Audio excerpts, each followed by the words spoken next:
সকলের জীবনেই মাঝে মাঝে এমন একটি নাটকীয় মুহূর্ত আসিয়া উপস্থিত হয় যে সমস্ত হিসাব, সমস্ত আয়োজন হঠাৎ নিমেষে বদলাইয়া যায়।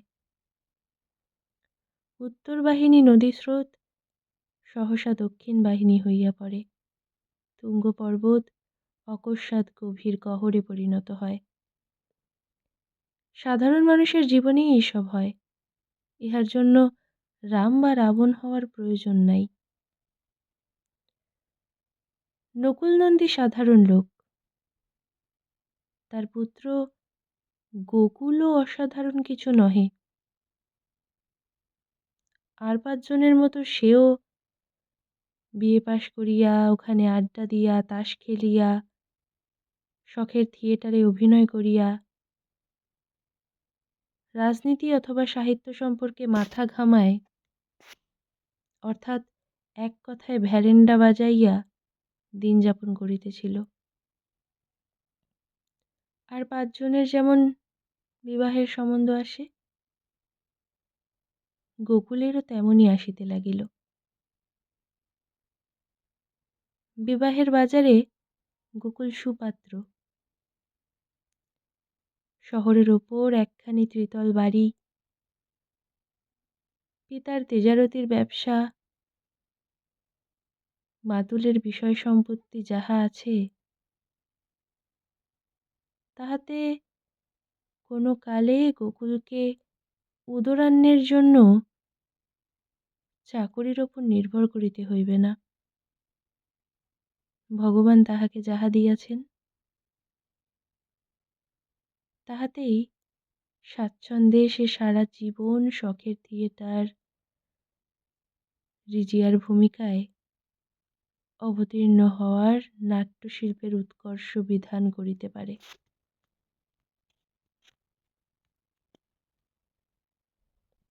বিবাহের সম্বন্ধ আসিতে লাগিল। পিতা নকুলনন্দী অভিজ্ঞ লোক। গোষ্ঠী, বংশ, পাত্রের রূপ, পণের পরিমাণ সমস্ত দিক বিচার করিয়া নন্দী মহাশয় যে পাত্রীটিকে মনোনীত করিলেন, তার ডাকনাম তিলু, ভালো নাম তিলোত্তমা। নন্দী মহাশয় সেকেলে লোক, সুতরাং পুত্রকে না পাঠাইয়া নিজেই কন্যাকে দেখিতে গেলেন এবং পছন্দ করিয়া আসিলেন। নাম শুনিয়া গোকুল মুগ্ধ হইয়া গেল। মনে মনে সে যে ছবিটি আঁকিতে লাগিল, কাব্যের তিলোত্তমা তাহার কাছে কিছু নয়। শুভদৃষ্টির সময় সে ঘাবড়াইয়া গেল। তিলোত্তমাই বটে, তিলের মতোই কুচকুচে কালো এবং গোল, ছোট ছোট চোখে ভীরুশঙ্কিত দৃষ্টি, উলুধ্বনি, শঙ্খধ্বনি, কোলাহলধ্বনি, পরিবেশন ধ্বনি, নানা রূপ ধ্বনির মধ্যে ইহারই পানিপীড়ন তাহাকে করিতে হইল। উপায় নাই, কিন্তু ঘাবড়াইয়া গেল। পিতা নকুলনন্দীও ঘাবড়াইয়া গেলেন। তিনি বেহাইটিকে যেরূপ সোজা লোক মনে করিয়াছিলেন, দেখিলেন আসলে তিনি মোটেই সেইরূপ সোজা নহেন।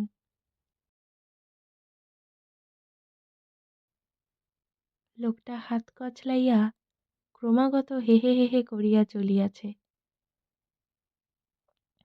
অথচ একটিও প্রতিশ্রুতি রক্ষা করে নাই। নগদ ৫০০ টাকা কম পণ দিয়াছে, বলিতেছে এখন সব জুতাটাই পারা গেল না,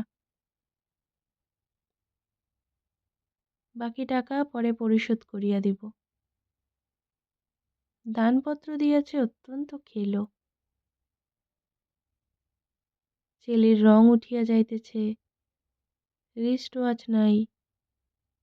কলিকাতায় নাকি অর্ডার দেওয়া হইয়াছে, এখনো আসিয়া পৌঁছায় নাই।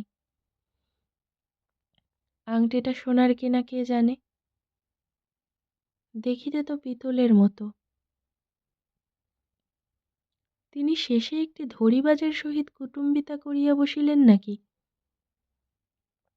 তখন তিনি যাহা যাহা দাবি করিয়াছিলেন, লোকটা তাহাতেই রাজি হইয়া হাত কচলাইতে কচলাইতে ঘাড় নাড়িয়াছিল। দাবি অবশ্যই তিনি একটু বেশিই করিয়াছিলেন, কিন্তু বেশি টাকা না পাইলে ওই কুৎসিত হাদামুখ মেটো মেয়েকে পুত্রবধূরূপে বরণ করিয়া লইবেন বা কেন তিনি? সব জিনিসের একটা হিসেব আছে তো। কিন্তু এ কী কাণ্ড! ওই অতি বিনয়ী লোকটার নিকট এ ব্যবহার কে প্রত্যাশা করিয়াছিল? বাড়িতেও গাল খাইতে হইল। গোকুলের মা উচ্চকণ্ঠে এই কথাই বারবার বিঘোষিত করিতে লাগিলেন যে নকুলের ভীমরতি ধরিয়াছে। তাহা না হইলে কেহ সজ্ঞানে নিজ পুত্রের জন্য ওই পেতনিকে বউ করিয়া আনিতে পারে? ছি ছি ছি ছি। নকুল মিথ্যা কথা বলিয়া রেহাই পাইলেন। ও মেয়ে আমায় দেখায়নি। আমি যে মেয়ে দেখিয়াছিলাম তার টকটকে রং, এক পিঠ চুল, দিব্যি চোখ মুখ, গোলগাল করণ, চোর চোর জোচ্চোর, ধড়িবাজ বেটা। ছেলে আমি আবার বিয়ে দেব। সকলেই ইহাতে সায় দিল, এমনকি গোকুল পর্যন্ত।